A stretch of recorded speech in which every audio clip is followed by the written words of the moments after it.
Now, Telkom has announced it's looking to list SwiftNet, its masts and towers business. And joining me now to discuss this further is the company's Chief Executive, Sipho Maseko. Sipho, many thanks for your time this evening. Let's talk about the value you're hoping to unlock for shareholders with this listing.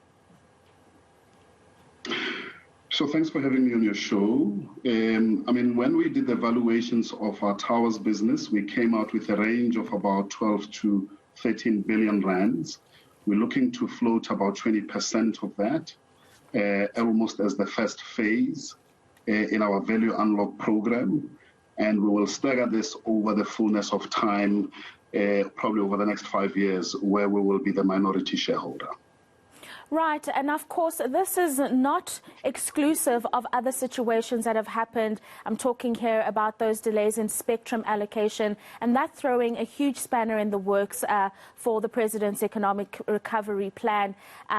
Could we have done this better? And as you embark on these propositions for your shareholders, surely more can be done in this particular space.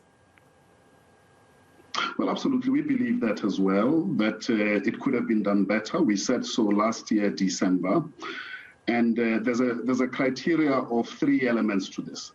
It has to be fair, it has to be transparent, it has to be equitable. And it's very, very important that all of our regulators and all of the institutions, when they apply their mandate, they really think and reflect carefully about what they are charged to do, and they need to make sure that they meet the criteria that whatever establishing act has placed on them. And it's a pity that it had to end up with the courts, but hopefully this will be a useful reset button for us to press. Right, and then just a final thought from you, Sipho. When do you anticipate that the auctioning will actually happen as a means to help grow the economy? Well, I don't know. It's not in my hands. It's in the hands of the regulator. And the regulator is clear what needs to be done.